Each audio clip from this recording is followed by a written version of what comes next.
as well. That explains why he's really delving into the writings like this, I think. His 2018 monograph, Robert Hayden in Verse, New Histories of African American Poetry and the Black Arts Era, recently won the College Language Association's annual book award. His scholarship focuses on the poetics of rap and the rise of that genre during the final decades of the 20th century, and also the connection between critical race studies and the Baha'i faith. He regularly teaches courses in American prisons and nurtures activist interests in prison studies and pedagogy. And he and his family live in Southern California. And I was very interested by the topic of this webinar, Supplanting the Prison Industrial Complex. Supplant implies filling a place once occupied by something lost, destroyed, or no longer usable or adequate, according to Merriam-Webster. So we're really, really looking forward to what Derek, Minka, Tai, and Angel are going to say about this. And I'm going to hand it over to Derek. Welcome. Thank you so much, Nikki. I really appreciate the introduction, and I appreciate all the help that you've given us to organize this here today and all the people behind the scenes at the Wilmette Institute. And it's really a great honor and a pleasure for me to be able to participate in another webinar. And it seems to me that the mission of the Institute to promote kinds of learning based on study, reflection, and then action are really suited to the topic of discussion that we're going to have on our minds for the next hour or so. And although we only have a short amount of time to do it, I think that today's panel focusing on the prison industrial complex, but more importantly, perhaps supplanting it, thinking about the ideas that might replace our reliance on this institution. I think that this is really well suited for the format of the Wilmette Institute and the way that knowledge is presented to people who would then take that knowledge, reflect upon it, and are meant to use it to bring about the social transformation that Baha'is work for. And so today, to help us think through these to help us think through the ideas that are circulating around this, what some people call prison industrial complex, and to think about ways that we might sort of reimagine society so that there's no longer this reliance on this institution and that we might supplant it. We have an incredible panel of people here with us today. And so, without kind of saying too much more about the topic itself, I thought it would be appropriate to introduce the people who you're looking at here, because each of them brings an incredible perspective to this topic, and they have their own insights and wisdoms that are in and of themselves, I think, quite important and illuminating for any who might engage with them. But perhaps more importantly for me, each one of them is someone who I hold close to my heart, who I really have a lot of respect for, and who I admire on a whole lot of different levels. And so I'm just going to go through one by one and introduce first Tai, then Minka, and then Angel. And I'll kind of do a little bit of a personalized introduction, but I did want to sort of start out by talking a little bit about Tai's role at the colleges that I teach at, which are the Claremont colleges in Claremont, California. And she's the director or the manager of the Justice Education Initiative at the colleges. And she's also a doctoral student in political science and government at the Claremont Graduate University. And this semester, she's also teaching as an adjunct professor at Pitzer College in the political studies department.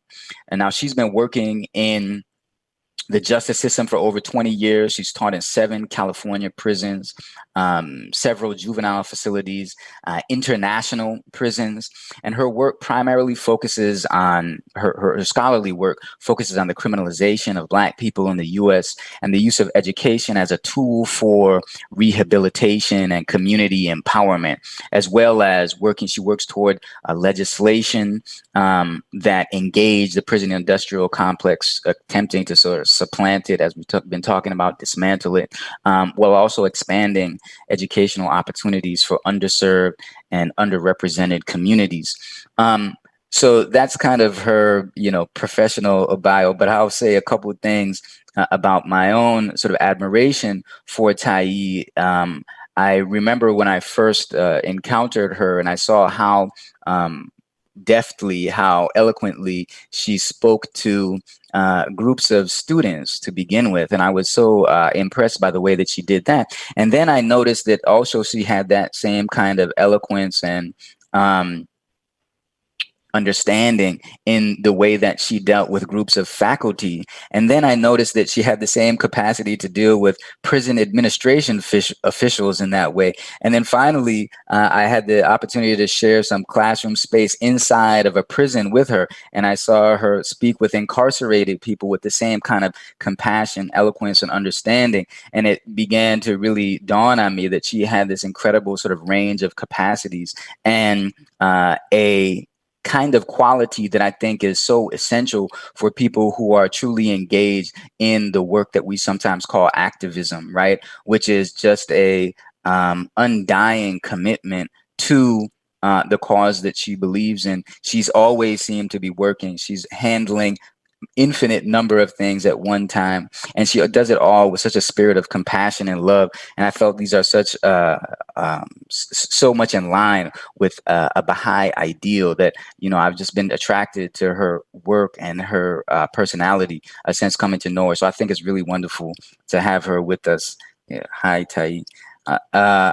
I'm gonna go on and then introduce Minka. Minka Harmer is a honor student at Broward College in Miami area. And Minka and I go back a long time, actually, before he was even born. I was close to his family. His family was close to mine. And his brother Michael was one of my very close friends in our early stages of life, probably about 7 to 8 years old. And so I knew Minka when he was just coming on the world scene, so to speak. And then after a while, I went off to the States, and so we were out of contact for a minute, for a couple of decades. But then through a relationship he began to establish with my father, I came to know Minka well over the past couple years. And then when my mother passed earlier this year, he came all the way out from Florida to California to be with us, and it was such a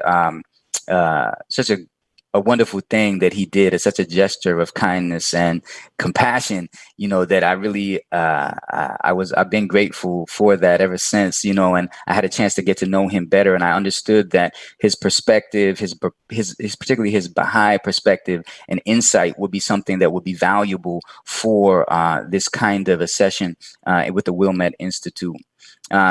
So Minka, blessings. So glad to have you with us today.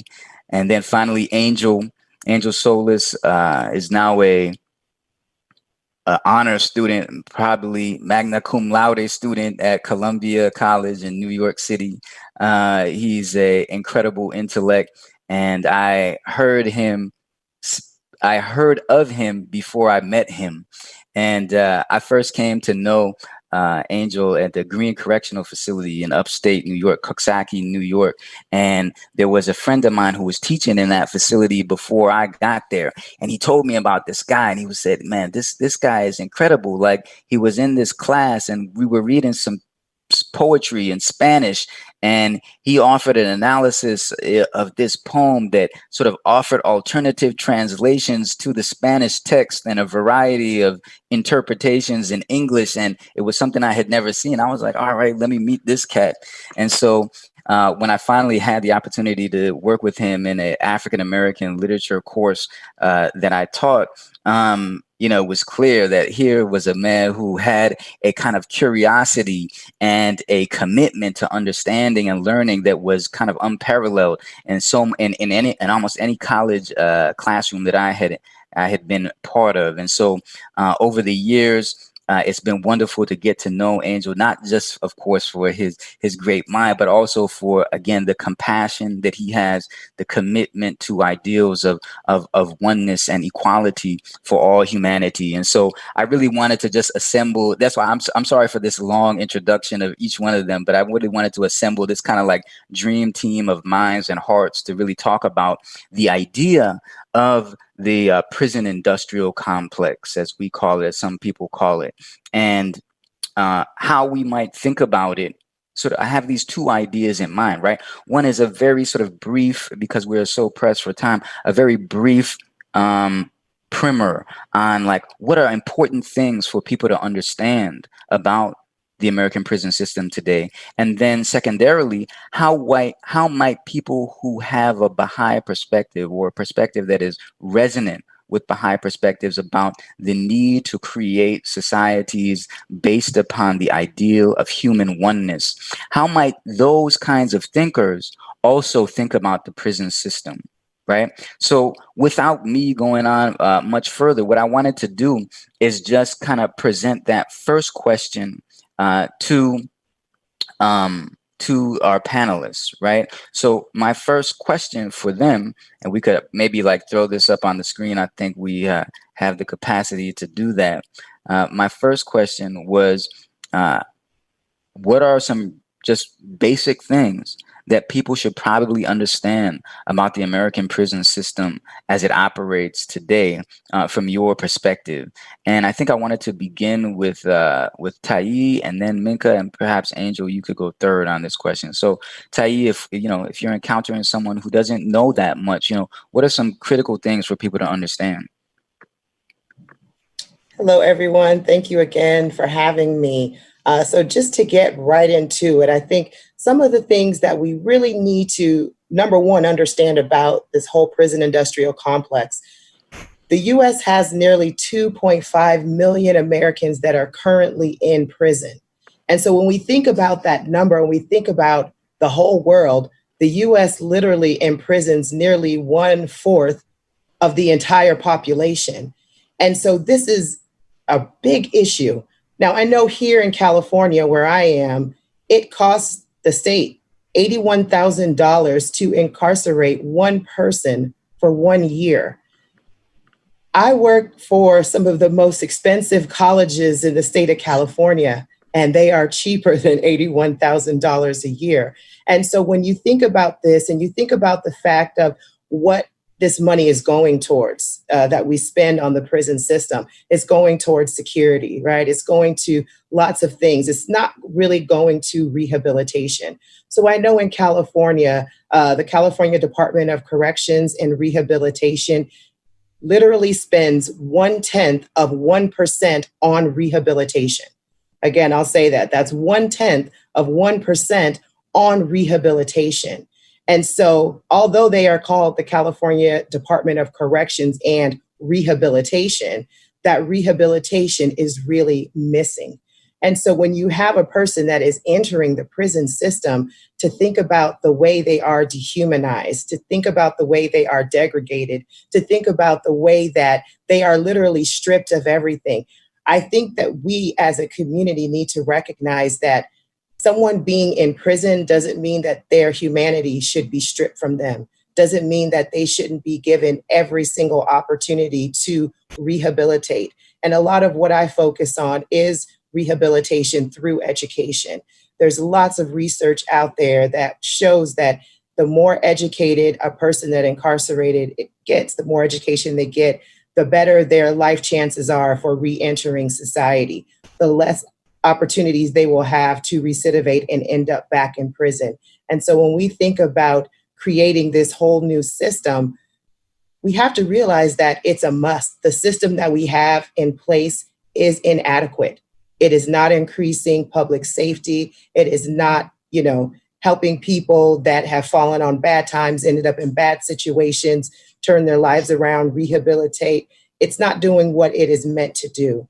And so in looking at that system, it's clear that we need something new. We need to reimagine opportunities where we're investing in community solutions. We're investing in education. Between 1984 and 2005, California built 21 of its 35 prisons. And during that time, California only built one university. The thought is that it seems that we care more about imprisoning folks than educating them. And again, I think these are some of the things that we talk about reimagining a system. This is what we're talking about, where we're putting our money, where we're putting those dollars, and what we're getting in return. California prison system costs about $15 billion a year. So the state of California is spending $15 billion a year to incarcerate people. And when you look at their recidivism rates, when you look at how well they're doing at their jobs, you see that they're not doing that great of a job, because depending on what you look at, what numbers you look at, recidivism rate in California could be as high as 75%. And so that means 75% of people that are being released from prison are going back to prison. Again, I don't know of any other institution that will be continuously able to increase their budget year after year with these types of results. And so again, the system is inadequate, and we need to reimagine better ways to support people. Wonderful. Thank you, Tayi. Thanks for that. Minka, did you want to add to some of the important points, salient things that people should understand about the system as it operates today? Yes, good afternoon. First of all, thank you for having me. Tayi, that was very profound. Thank you for that. And what I would like to add to that is the profoundly personal part of the prison industrial complex that I feel like sometimes is missed. It's such a big discussion with such huge numbers like 2.5 million that as we sit sometimes and talk about it, we forget that these are 2.5 million individual human beings. And that number also doesn't adequately talk about the people who aren't currently in prison or people who have been released from prison. And then to even start talking about the family of these individuals, we're now, I think, somewhere in like the tens of millions. And as we talk about this huge issue, sometimes I believe it is lost that these are all individual stories. These are our fathers, these are our brothers, these are our sisters, our mothers, these are our favorite uncles, you know, the guy that works at the shop that we talk to every morning. And it's profoundly deep and sometimes very weighty subject when I think about it, because it touches me personally. I was incarcerated for almost 10 years of my life. And almost every male family member I have has at some point been incarcerated.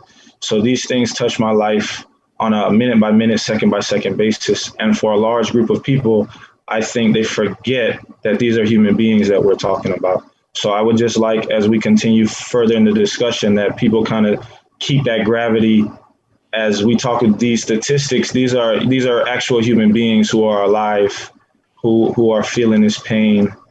And so that's what I'm looking to bring to the conversation, just trying to redirect also from such a huge concept to make it a little more personal, that is human beings that are suffering. Thank you so much, Minka. This is this kind of dual focus, right, that we had to have, this maintenance on a vision on the individual. And as you said, that kind of personal suffering that occurs within these sort of vast numbers is so vital and critical. And it's hard to do that simultaneous kind of vision. So thanks for bringing that. Angel? Yeah, I wanted to also say that, to touch on both, that on the micro scale, if we look at the prison industrial complex with those numbers that we were just told by Tyree, like it doesn't seem as it's working, but there is something working in it. There's something that most people don't even look at, and is the fact that one segment of the population is fed like on a conveyor belt into these prisons, and a whole nother segment of a population profits. I live in New York City. I did 10 years in prison. And I've seen brothers and sisters, my fathers and uncles, my friends in the streets, all get carted away into these prisons. And when I'm there, I see all these COs from this lower middle class backgrounds that would not have jobs in certain regions had these prisons not been constructed. Indeed, like most of these towns and municipalities in upstate New York would not have an inflow of money to even perpetuate their local economies if it were not for these prisons. So one segment of the population, namely people of color, of the poor class, are carted off upstate so that another segment of the population, namely lower middle class white Americans, could have jobs. So it's like this vampiric suction that is happening from our urban communities into these rural, modern plantations, if you will. On the other hand, on a microcosm, is the long-term effect of being this commodity, if you will. Your barcode is your DIN number. I remember mine's 06A 1800 or 11R3453 because I kind of went twice. I didn't learn the first time. Rehabilitation didn't work. But so it's the dehumanizing process, and it's an insidious process in which it isn't the institutional per se that dehumanizes you, but how the institution makes you dehumanize yourself, you yourself as an object. And that has long-term ramifications. And oftentimes, as I've seen with the people that have been released, some of my personal friends, they become misanthropic. You know, you want to rehabilitate, but you're actually creating people that have ill sentiments against a community, people that have never even felt a part of their community. Beautiful, thanks. I mean, I really don't have too much to add to this, but I do want to kind of bring in a couple of points that I think are really important for the audience to recognize. I brought a slide with me, and I'm not sure if it will be shown or if I'm not. Boyd, if we can put it up there, I'm not sure if I'll be able to see it. Okay, yeah. One of the things that I think is really important for us to think about is the historical nature of this, what I call an experiment that we are doing with the caging of human beings, the incarceration of human beings. If you look at that, what we call sometimes a hockey stick graph, in which you see a kind of low level of incarceration throughout the 20th century in America, and then suddenly a spike begins to happen in the 1980s and 90s, and something like we add 700% to the number of people who are incarcerated during this period of the 1980s to the late 1990s. And I think it's very important for us to realize that this is an unprecedented historical phenomena that we are encountering. I sometimes parallel it to the unprecedented way in which a population was moved from one part of the world, namely Western Africa, to the New World, quote unquote, to create a brand new world economy and a modern world history using a means that was totally unimagined before it actually happened. So what I mean is that transportation of millions of people in the bellies of ships across the ocean created something that no one had imagined before.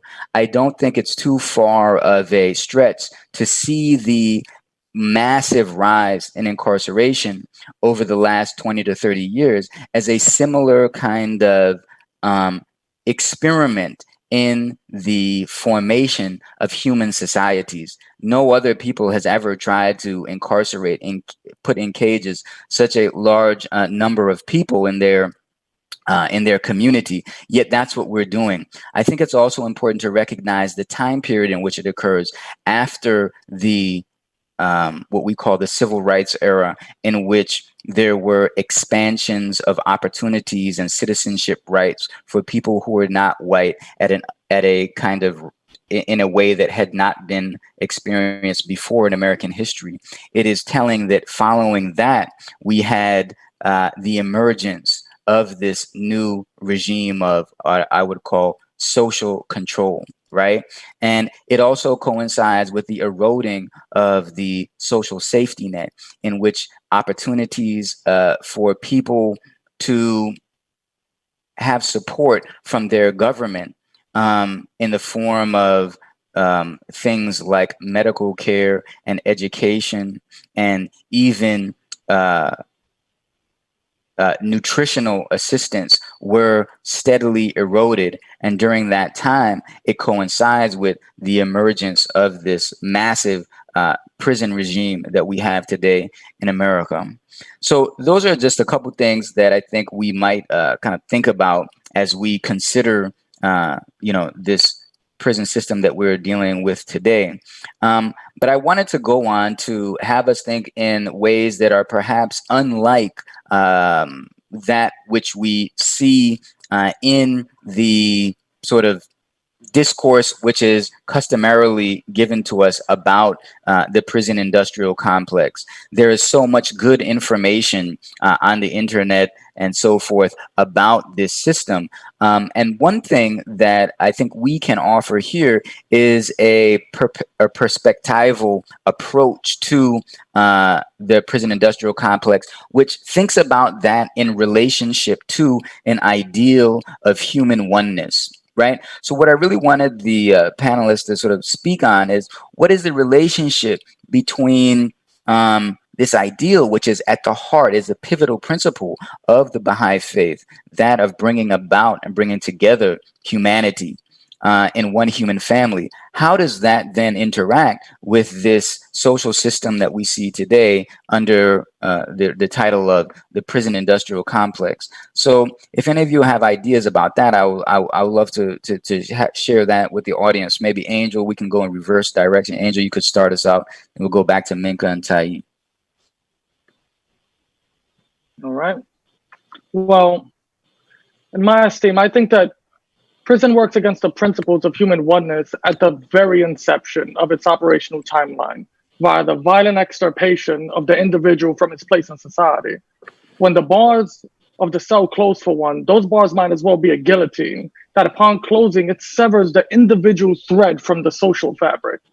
In that violent extirpation, every individual one has ever had a connection to become lights that are either instantaneously snuffed out or dimmed in time, until that individual is left and like this social darkness, a social void, if you will.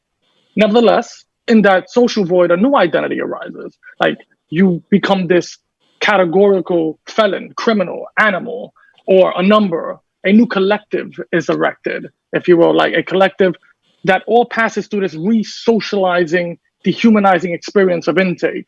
And you got to think about intake like what that does to your humanity. You're in this factory type mass production line where all prisoners walk in lockstep, naked, where they throw out their old possessions into this bin. And then you walk naked into a line to be shaved, to be chemically cleansed, because you can't go into prison with any lice or whatever it is. Mind you, they just shaved you. And then you're given a uniform that you will wear for the duration of your exile. And then and then suddenly, after that moment of intake, when you're in prison, you're no longer like a member of society. At that point, you are now officially, for all intents and purposes, a prisoner. You're an outcast. You've been excommunicated from humanity, and in essence, can no longer partake in those meaningful societal rituals, such as like gaining meaningful employment or living a life without prejudgment. And that's what it means to like be branded a felon. Prison doesn't just cut you off of society at its sentence, but it makes meaningful reconnection with the world, with humanity, difficult long after your sentence is completed. So like the power of prison lies in its power to segment. It segments you from society. And if you do not adhere to the new tenets of that totalitarian regime, it segments you further in the most extreme unit, solitary confinement. And then carried to its logical conclusion, in some states, when social institutions have deemed an individual egregiously unpalatable, it is in the prison that executions are carried out. So that's segmenting the body from the spirit, like the apex of like human segmentation. So like the prison works against the principles of human oneness, in my esteem, by virtue of its very existential purpose, its infinitesimal capability to segment while simultaneously hammering together and breathing life into negative identities and collectives. Thank you for keeping it light, Angel. Thank you. Thanks a lot. Minka, you want to respond to this? Yeah, first of all, Angel, keep doing what you're doing, man. Good job. And I guess one of the things that I would say is we also have to kind of separate the prison industrial complex as it is and its current purpose and what it could be. Because there's going to be a large part of society that's, no matter what we say, they're always going to just say like, yeah, but they're criminals. And that kind of closes it off to like everything else. After everything Angel just said, the answer would have just been like, yeah, but they're criminals. So I guess one of the most important things for me is remembering that this system as it is today could not be in place if the majority of us had a real understanding of human unity. This prison only works because there's a segment of society in which we're able to rationalize does not deserve the things that we think humans deserve. So for me, the main problem is getting people to understand that they're not prisoners. They're people. You know, people who have made a mistake. And for most of the people, it's not even that they made a mistake that got them in prison. It goes back to the policies that are in place where only a certain group of society is being policed. You know, only a certain group of society is being punished at an alarming higherly rate than everybody else, because there's more than one criminal justice system, just like there's more than one prison system. You know, these guys that are stealing millions and millions of dollars from the public and the government, they're not in the same prison that I was in. I'll tell you that. You know, it's a totally like mind-boggling existence that most people are able to block out because, yeah, they're criminals. And that's their rationalization for not caring about this whole group of members of society. So for me, if we were all able to just internalize this idea that we are all one people, or at least if we aren't one per se, that at least all these groups of people deserve equal treatment. Because if we were able to internalize this idea as a society, the prison industrial complex wouldn't exist, because there would be nobody that we would feel comfortable saying like, yeah, take him out. You're okay. You can stay. Take him out. Because we know that the majority of these crimes are being committed at the same rate across racial lines. You know, so the differences don't come in, yeah, they're criminals. The differences comes in who do we choose to police and who do we choose to dehumanize way before prison even comes into play. So that's my main thing when it comes to unity, that if there was a true understanding of this world unity, there wouldn't be a group of people that we felt okay in saying that they can just be cast away from society. Because the majority of these judges would not penalize their cousin the same way they would penalize an other in society. Thank you so much. Thanks, man. Angel and Minka, that was awesome. Thank you for that. The only thing I will add to that is you're absolutely correct in everything that you said. The problem is that how do we as a society see ourselves in others, right? How do we change the hearts and minds of folks that, again, don't see us like they would see themselves or their family member or their cousin, or even, you know, someone that looks like their cousin? How do we begin to do that?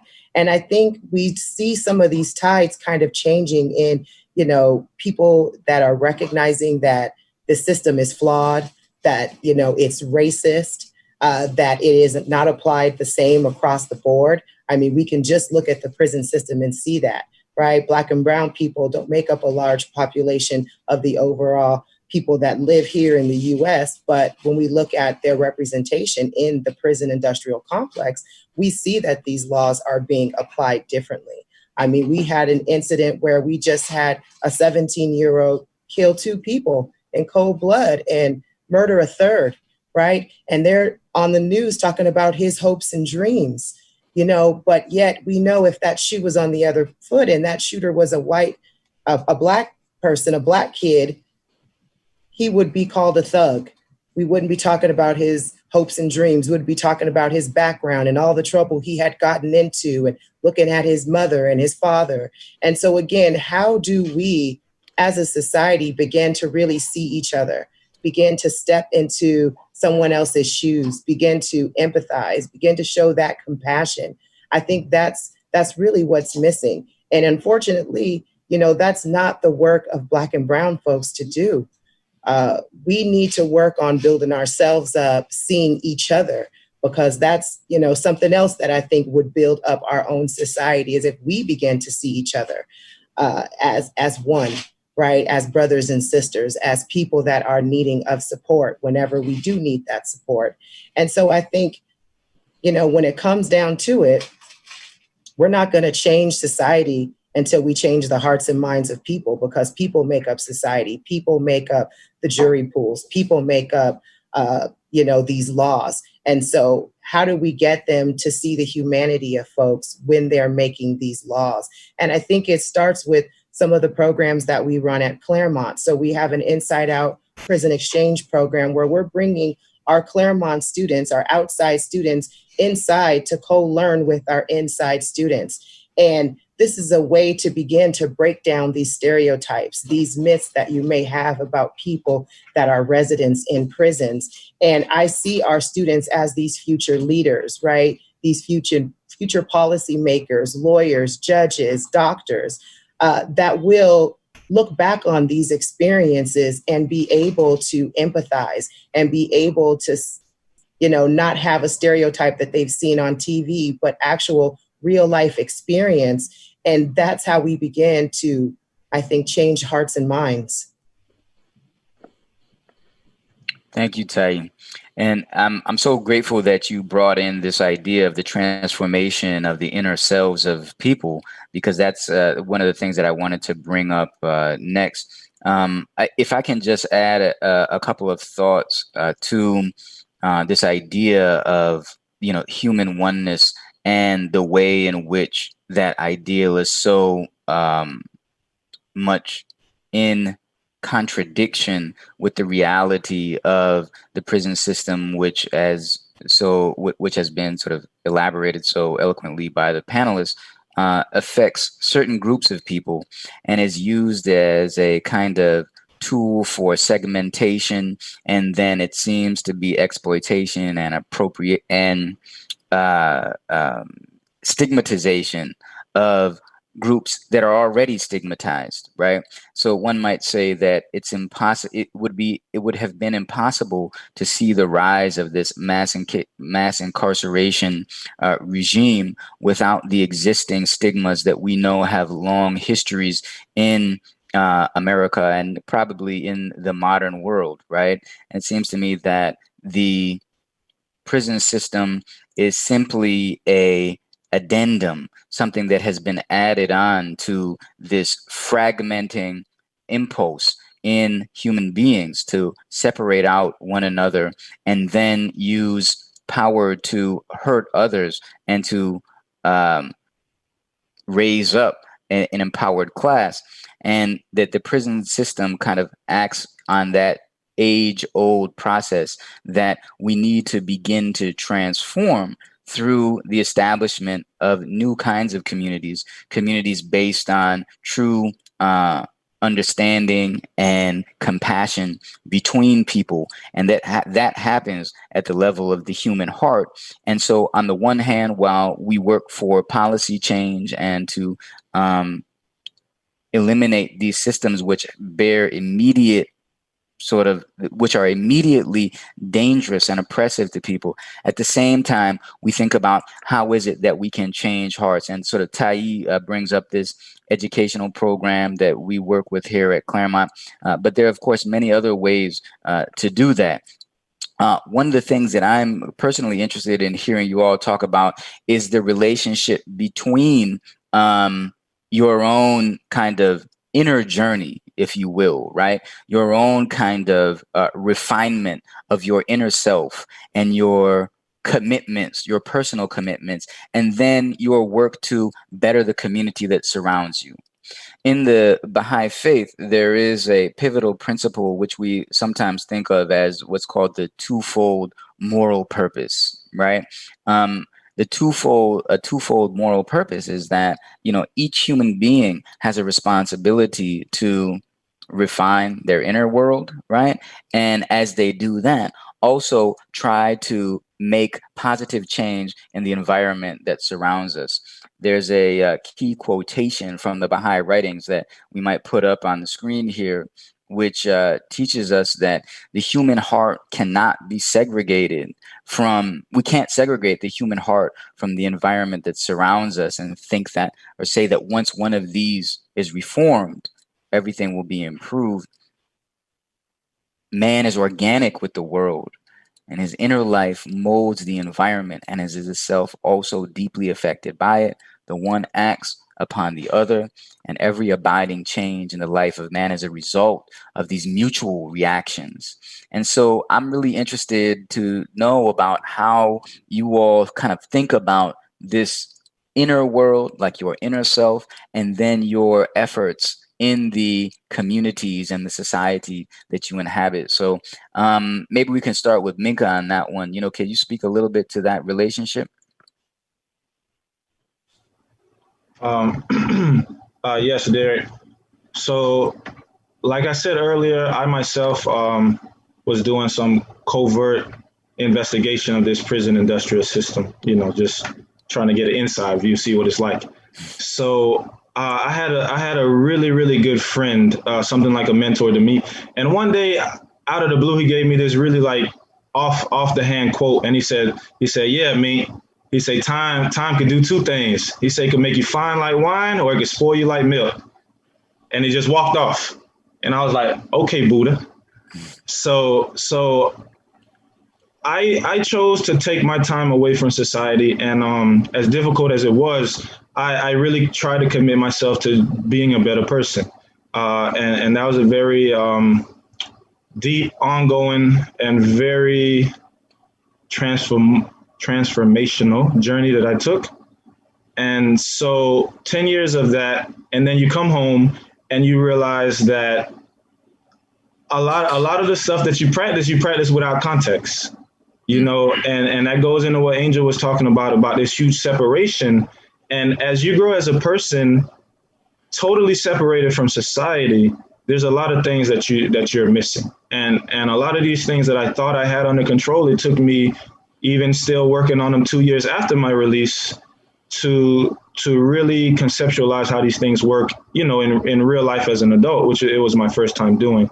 And so that got me thinking about a lot of people that I left behind in prison. And so one of my greatest missions that I've been personally working on as I continue to try to transform myself to be the best person possible is to give a light to my other brothers, you know, people who are soon to be home, and a lot of younger people who may be on the path that could possibly lead them inside of this system. So I always know that you can't be what you don't see. So I try really, really hard to give an example, or maybe just a blueprint of what could work, you know, that you don't have to come out here and feel 100% alone.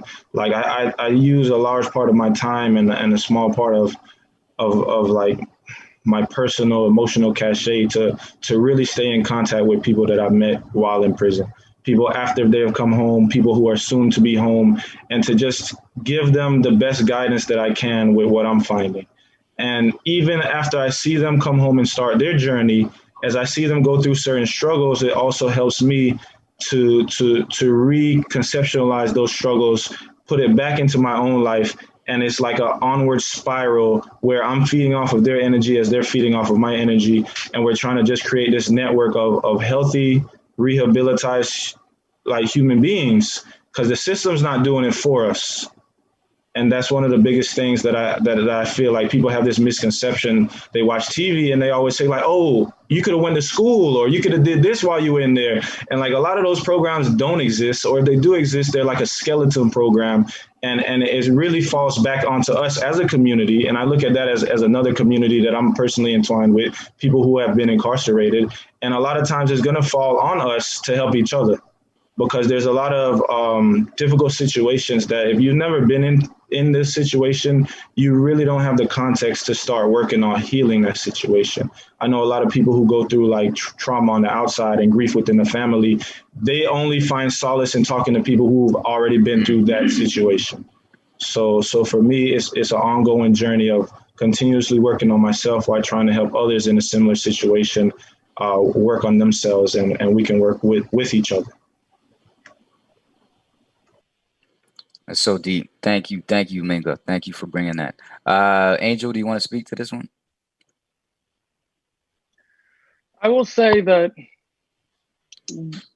what got me, well, not what got me, before I had my intellectual transformation, I was, I was born and raised in the Bronx. I had a very cocaine violently fueled quest going on for just respect and to feel empowered. Of course, being born in the ghetto and whatnot, it's a world without power. And we're all striving to get power because we're not empowered institutionally.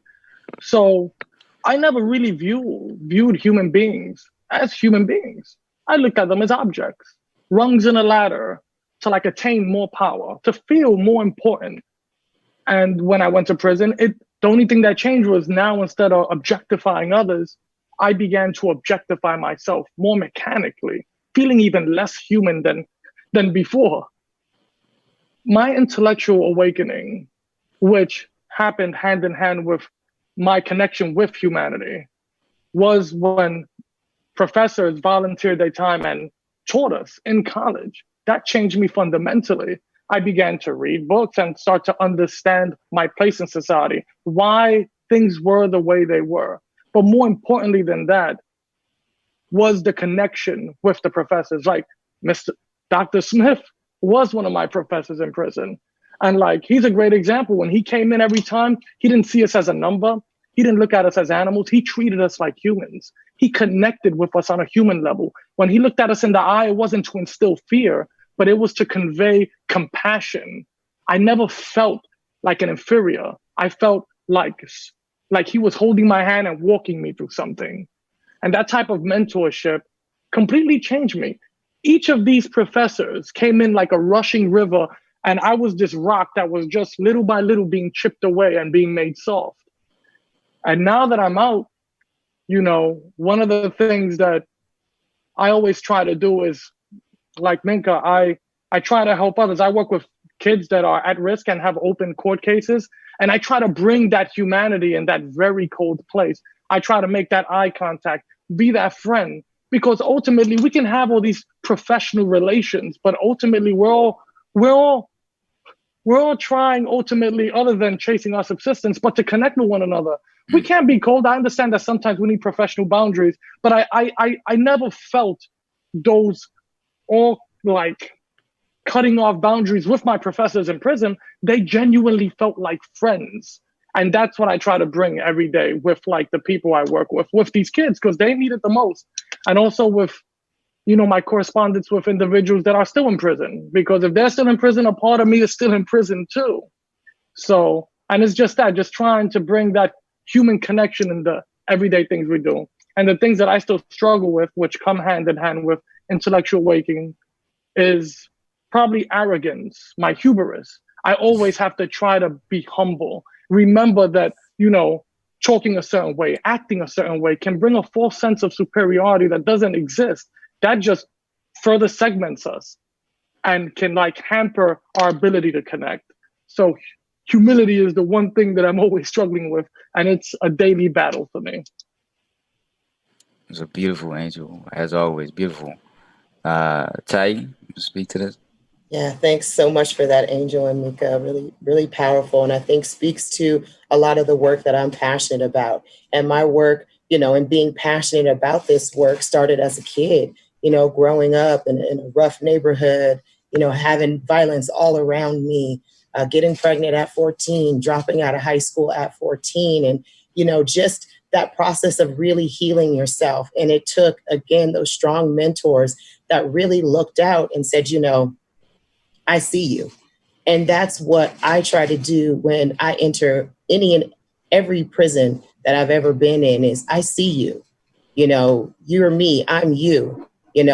I see your heart. I see your compassion. I see you. And I think that means so much. It takes for someone to see you sometimes for you to really be able to begin seeing yourself. And that's why I believe education is such a powerful form of rehabilitation, because you learn all of these different things, ways to critically think about things, ways to see yourself in different perspectives and through different lenses. And so for me, that speaks to my passion in wanting to continue to push for education in these spaces where it's been denied, right? We know that after 1994, folks didn't have access to higher education in prison because of that Violent Crimes Act bill, which stripped Pell Grant funding from folks that were incarcerated. And what happened when we stripped that funding? We saw recidivism numbers just skyrocket. And again, if we are not investing in people, if we are not investing in their education, their humanity, the things that make them feel whole, what are we doing? That's why I love the program that I work for, because not only are our professors going in with the same kind of heart and compassion and empathy, but our students as well. And when they get there, they're not coming in with the savior mentality. They're coming in to learn, right? Recognizing that we're all teachers and we're all students. Each of us are learning and each of us are teaching. And I think if we, continue to invest in these types of programs, this type of legislation, that we can fundamentally change the system. One thing that I will say is I'm a part of an organization right now that's working to defund the CDCR of 1%. 1%. It sounds so little, but literally 1% is $150 million, and reinvest that in community-based organizations, healing, restorative justice, trauma, education, all of these things that we know folks that are residents in these facilities need. And so I'm passionate about it, and I'm happy to continue the work. And I'm happy just to be in this space with people like Angel and like Mika that have that lived experience and can speak to just, I think, these personal stories that need to be told over and over, more and more, so that people can begin to tap into their humanity, tap into that empathy. Thank you, Tay. Thanks for sharing that. One thing that I thought we might do is kind of to keep it a little bit interactive here, and as we close it down, we have a poll here, and we were wondering about this question about your own, people in the audience, your own relationship to those who are incarcerated. And if you could respond to that, I think it might be interesting to see some of those numbers here for a moment. We know that, as Minka and Angel, Taya also pointed out, we tend to focus our criminal justice system on certain kinds of communities, right? So I was talking with Minka just yesterday, and we were pointing out the fact, one in four Black men has had some interaction with the prison system, but in some communities it's much higher than that, right? You might say almost 70%, or it's a rare thing in some communities to find someone who hasn't had that interaction. So although it is focused in some areas, we all may know people who have been inside. And so if you can answer that question, that would be great. Great. And we have 73% of attendees have voted so far. You're only going to be able to vote if you're in the Zoom. You can't vote if you're on YouTube or Facebook. So I'll give them a few more seconds. A few more people are responding, and then we will share the polling so you all can see what it says. 80% voted so far. That's 161 of 196 attendees. Okay, I'm going to end the polling now and share the results. So 45 persons, that's 28%, do have a close friend or relative incarcerated or recently incarcerated. 65% says no, and the 7% not sure.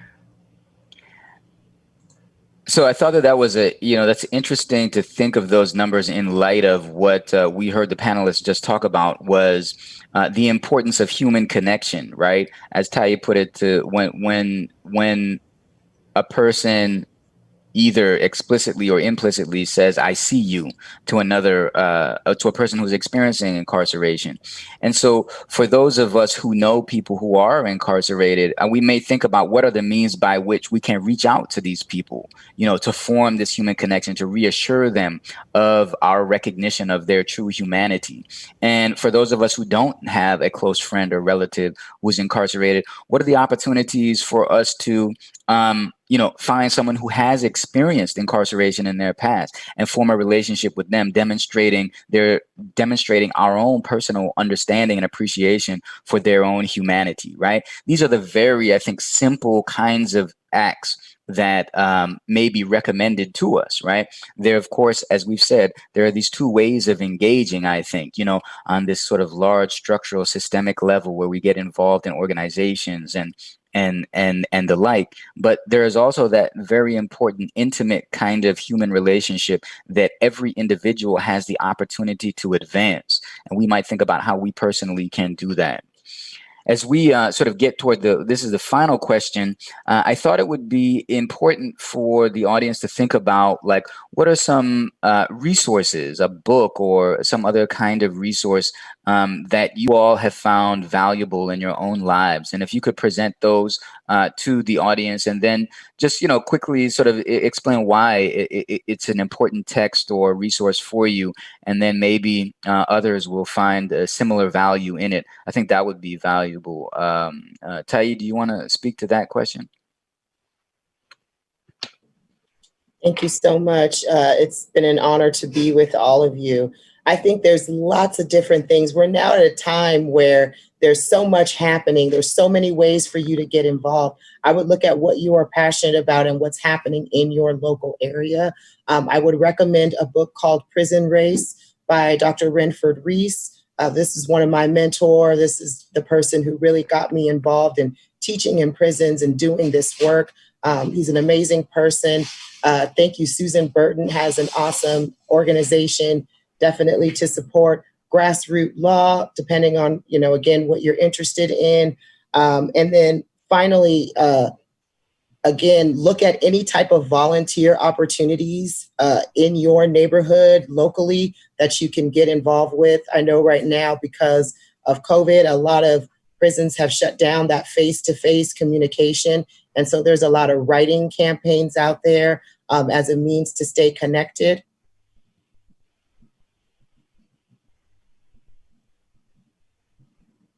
Thanks, Tayi. Thanks. Minka, did you want to add a couple here?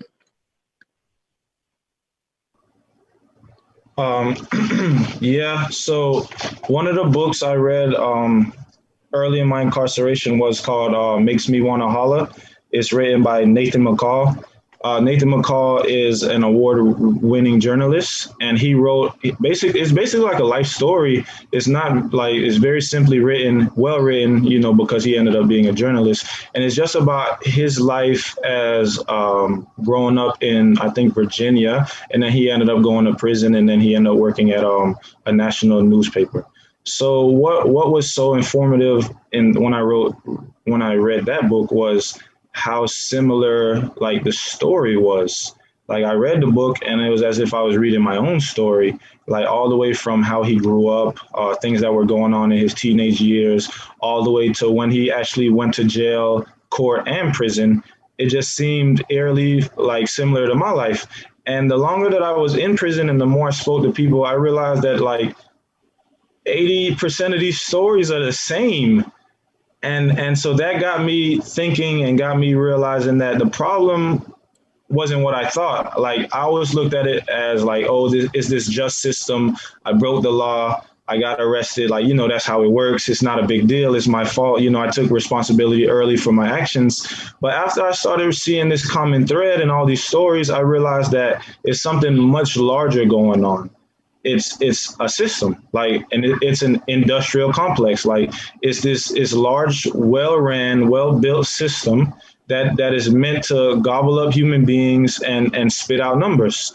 Like Angel was saying earlier, there's millions of people who directly and indirectly profit from us being incarcerated, very similar to how slavery worked. Like, people say, oh, my ancestors didn't own slaves, but like everybody in that area profited directly or indirectly from slavery. And it's the same thing going on with the prison system.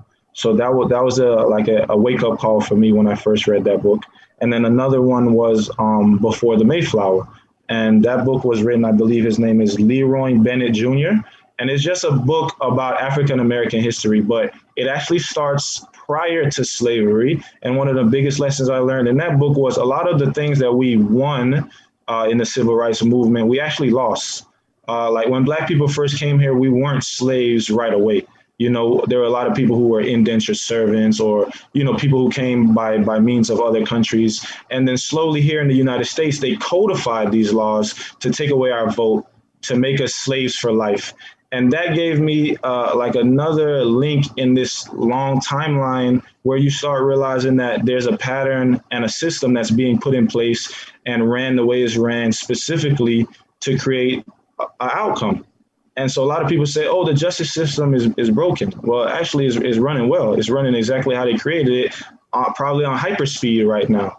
So we have to just start looking at these systems not as like accidentally bad systems. They're meant to run the way they're running, and we have to have a deeper view on why they were put in place, who benefits and who loses, to get a better understanding on the personal level. Thanks, Mingo. Thank you. Angel? I just have one book, and it's a weird book because at the very, like, very superficially, it doesn't feel like it fits with the whole prison thing. But the book I would say that I believe every individual should read is Walden, and it's by Henry David Thoreau. He was a transcendentalist, and the book is really like a biographical account of he ended up leaving his town in Boston and ended up living by himself. He needed to get away from society. And in his own words, he considered himself a misanthrope, which is an individual who dislikes, well, more extreme, hates humanity. But interestingly enough, in his journey to leave society, to be by himself, I felt that he found humanity. Like everything he spoke about to me in his exile, in his self-imposed exile, felt like he found his humanity in that little cove in nature next to this lake. And just his weird meditations on nature and on self-critique and thought and just thinking about society, like, to me, was very refreshing.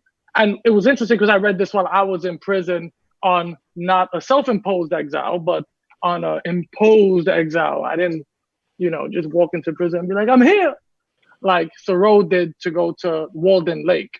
And which is interesting because, like, before the pandemic started, I actually got to go to Walden Lake. And I was there at the cabin. And I'm not the crying type, but like just being there, touching that cell where he was at, it felt spiritual. Like it felt beautiful. Everyone there is just smiling. The day is beautiful. And it's just something that kindles humanity. And the exile, the whole thing about exile to find humanity, sometimes we gotta get out of society or the type of thinking that we're so socialized to think, to like find our humanity. Because to some extent, just being a regular citizen every day, going to work, partaking in society, I believe actually strips apart our humanity at times. We see each other as relations, as professor, student, as boss, worker. We go to work not for society, but in society, merely existing just to, pay our own bills. We don't really think of ourselves as part of a society. And sometimes just critiquing society is a way of being a part of it, as a way of connecting to it. Thanks, Angel. I think just quickly, I'll add that there's a book that I'll put in the chat that has been quite influential on my own thinking. It's called Punishing the Poor by a sociologist named Loic Waquant. And I kind of like it, from the very analytical perspective. So if you have that kind of mind about really sort of wanting to understand the kind of socio-economic context in which, mass imprisonment arose, I really recommend that book. Then I also would recommend something called the Abolitionist Toolkit by a group called Critical Resistance, which is one of the oldest or one of the most well-established of the abolitionist prison abolitionist groups. And the reason that I like this book and the concepts that are circulating in prison abolition is that some people don't really understand what I think are the ultimate ideals behind prison abolition. The ideal of prison abolition is not to sort of just throw open the doors of the prison and let society continue as it has been for, as it has been now without prisons. The people who are deep thinkers in the abolitionist movement understand the prison as simply a critical linchpin in the labyrinth, if you will, in the network of a society which is itself fundamentally corrupted and fundamentally broken. And the prison is merely the system by which we kind of deal with so many of the problems of our society, whether it's medical, whether it's in the medical field or the educational field or in housing or in the family structure even, right? How do we deal with these? Well, we just throw people in the prisons and hope that that will somehow remedy these problems, apparently, right? But prison abolitionists understand that to dismantle and undo the prison system, it's not just a matter of tearing down that institution. It's about reformulating human society and the relationships that are key to its operation, right? The prison needs to be abolished because once we abolish prisons, the only way to do that is to recreate so many other elements of society, right? And from a Baha'i perspective, we understand, as Baha'u'llah, the prophet founder of the Baha'i faith, has said, that the current world order is lamentably defective, right? And so the ideal of human oneness is not just about people living happily alongside one another, Black people and white people together. Oh, wonderful, that's beautiful.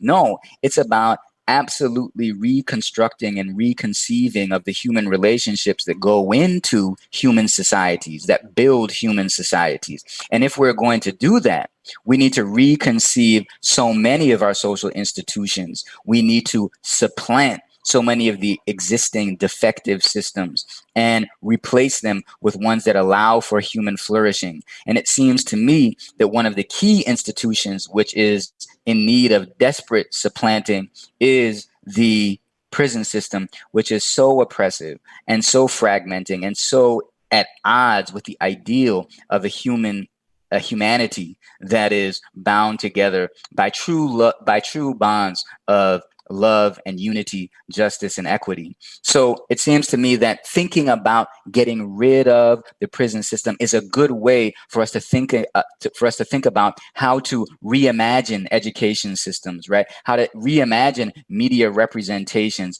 medical systems, housing distribution, and so forth, right? So we use that as a key social institution for reimagining all of society. So I think that this abolitionist toolkit is a good thing for people to sort of familiarize with themselves with, and then begin to use that as a means for thinking about how larger social change can occur. So in closing, we just have a few minutes and I want to be respectful of everyone's time. There are a couple of questions that I was thinking I would try to pull out here. Let me of the questions that have been I have just sort of responded to this one, but maybe others can respond to it in their own way. This is an interesting question because it's kind of in the firmament right now. It's in the social discourse. What are your thoughts on defunding and abolishing the police? Like, what do you think about that? And you might sort of relate that also to sort of like some of these ideas about defunding and abolishing prisons, right? Tayi, did you have thoughts on that?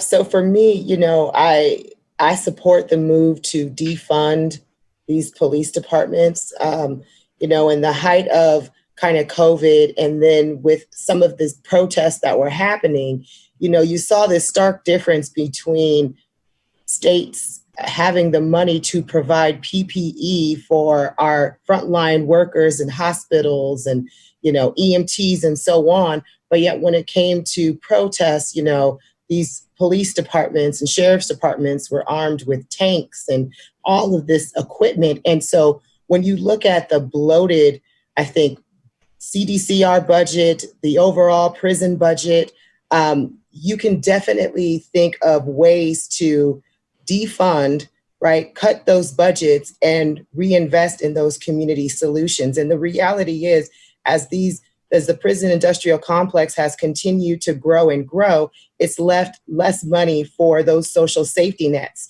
that are important for society, like education, like healthcare, like social security, like job training. And so when we think about defunding, we're thinking about cutting those budgets and reinvesting in things that we know will ultimately make communities safer. Thanks, Ty. Angel? I'm actually very excited about this defunding thing because, I have socialist underpinnings. That was a part of my intellectual growth. I honestly believe that we don't need a police. If we need an armed force to keep us in peace with one another, then we have a very serious problem as a society. What we need is more like reinvent the term of what is a peace officer, something that's community oriented. And not only we don't need police officers, we need individuals that can help mediate discourse when there's an argument. Like, you don't need to go in and arrest someone over a fight. Fights happen. What led up to the fight? Like, more understanding. And these individuals should not be trained in academies and nor have military ranking or be trained with firearms, but be trained like a social worker. And these people should be elected, not trained in truth. These people should be elected by their very own communities. And there should be a peer review, and you shouldn't hold the job for years. Every year we should review, how have you done? How many relationships have you fixed? Like, you see what I'm saying? Like, that would be, that doesn't even sound like policing. But one of the things that disheartened me is, like, when we talk about things like this, people say that's impossible. How can we have law and order? Nothing is impossible. All systems are man created, and what man has created, we can uncreate and create something new. We just have to have the courage to do it. Don't tell me that it's impossible. Feudalism lasted for 1,000 years, and a group of merchants took down feudalism. It was a little violent, and I'm not saying that it should be that way, but they destroyed an order that lasted 1,000 years, and today we have bourgeois democracy because of it. Don't tell me it's impossible. Nothing is impossible. We just have to be courageous and not be afraid of making a couple of mistakes down the road. Yeah, if I can just double down on that, I think one of the key concept within the Baha'i faith is that we're, society at large, and we as individuals, we're always in a learning mode, right? So we are not satisfied with systems that do not live up to the ideals which we aspire to, right? But we know that we are not going to miraculously replace them, but that we are committed to learning how to change those systems in ways that may be unimaginable right now, but which require us to move toward, right? We have to have these new systems if we are actually true to our principles of equality, justice, love, unity. Thanks. Minka. My thoughts are very similar. I feel like we're all kind of like on the same page. But when I think of defunding the police, like I say, it kind of just goes towards the larger goal of the whole complex, because the police officers are just one arm of this huge industrial complex that we're sitting here talking about today. It is the arm that probably does the most visual harm. It looks the most like violent, and we see these videos now and we think like this is a huge problem, but the police are just a tool used by the bigger problem, which is a society that dehumanizes its citizens, trivializes our lives, and makes different classes of society. Because the majority of these police officers are actually coming from very similar neighborhoods, but they're now given a badge and told that you're different. You're now on this side, and your job is to keep that side where it's supposed to be. And if we look at the total history of policing here in the United States, once again, here's our sneaky cousin is slavery. It's a direct descendant of slavery and keeping the slave codes going and keeping the economy running the way that it was created to run. So a lot of people think like, oh, the police were here to save us, and they were never here to save us.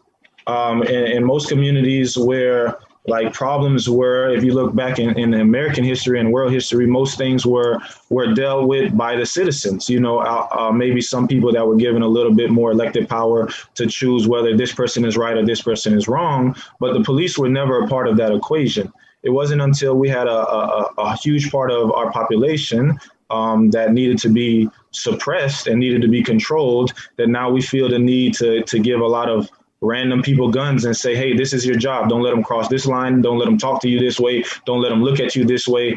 And if you look in every handbook, every training manual, it goes back to a lot of tactics that they use in war. And we are at war, and the police happen to be the military arm of our society that's fighting against us, trying to gain further freedoms here in this society.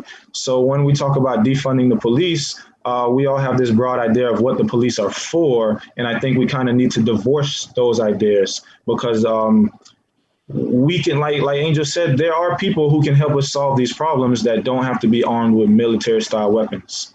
In every Black community I've ever been a part of physically, when you see a white person walk in with a huge gun on his hip, I can't have a conversation. Like there's no more meaningful discourse that can go happen. My life is now threatened, or at least I feel that way, and perception becomes reality. And then we're stuck in these super tense situations that maybe if I didn't have a military officer banging at my door, maybe we would have never got to such a heightened situation to start with. So I think we have to start reimagining how we want to deal with these problems in society. Stop feeling that people who we can label as criminals or not important can just be treated any kind of way.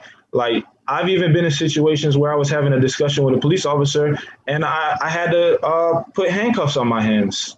Like, so before the conversation even started, you've now like made me not even human. Like, how can I have a conversation with handcuffs on? Like, how can I feel as an equal participant in this conversation if I'm literally being subdued before anything ever was decided?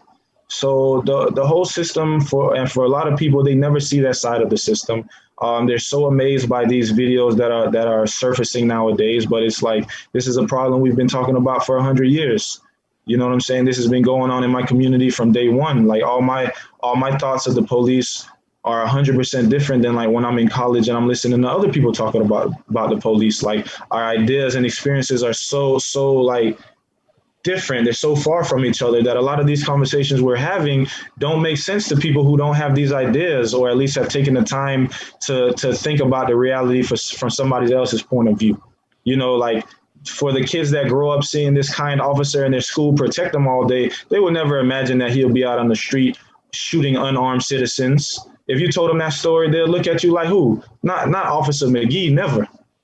And it's just, we're living in different worlds. And until we're able to open our eyes and see that my reality is not everybody's reality, we'll always be in this place where people hear defund the police. Oh, how could you say such a thing? Minka, thank you so much for that. As you can see, probably we could talk all day about this topic, and there would be continual insights and wisdom gems that are being brought up by the panelists. But I know Tai, who was in Washington, D.C. to attend the March on Washington over the weekend. Now she's got to get on a plane, so I got to make sure she gets back to the plane. Minka is expecting expecting a son in a matter of hours, and I know Angel's got a busy Sunday afternoon, so we got to get out of here. But I just wanted to say that, I think that this has been really enlightening, really important. Baha'is are working at the community level to build community based on principles and ideals of love and unity and of justice and equity. And all of that occurs within a larger context, a context which I believe is very deeply impacted and influenced by our criminal justice system.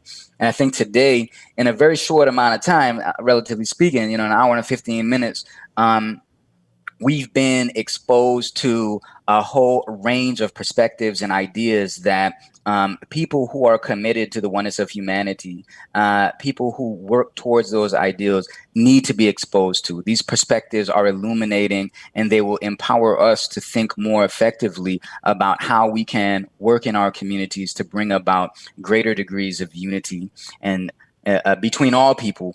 And so I just want to thank you so much, Tai. Thank you, Angel. Thank you, Minka. You all have my heart and my love. I really appreciate the work that you do. And thanks for spending some time with us today. I know that Wilmette Institute is offering its course on anti-Black racism. That's going on over the next few months, I believe. Nikki, is that right? Starting October 15. Okay. I've put the website there, but you can email us anytime at learn, LEARN, at wilmetteinstitute.org. And we'll be recruiting people. We have so many people who are working in this area and have not had access to the course yet. So we're going to be making some announcements in different circles. And we have a long waiting list, but it's a really great course. And so if you have a friend, African-American friend, and want to invite them to do this course, send them to me. Wonderful. All right. Thanks, Nikki. You're welcome. And thank you, all of you. Man, I was crying tears and just shaking a little bit because it was so intense. But we definitely want to have you back, Derek. You know that. So you can look out again. The page that I put in the chat, wilmetteinstitute.org/prison-industrial-complex. You can check back there. We will be posting a list of the books and the resources that were mentioned and more. And also you can look out for when we decide to have the next part 2. So please look out there for that. Thank you again, everybody. Angel, Tai, Minka, and Derek. Thank you. Blessings. Thank you. Thank you, everyone. And the recording will be up on YouTube, and you can watch it as soon as this is over, actually. So take care, everybody, and we'll see you hopefully in another Zoom call and webinar here with all these same individuals and maybe even more. Thank you. Allah will, friends. Good night. Allah.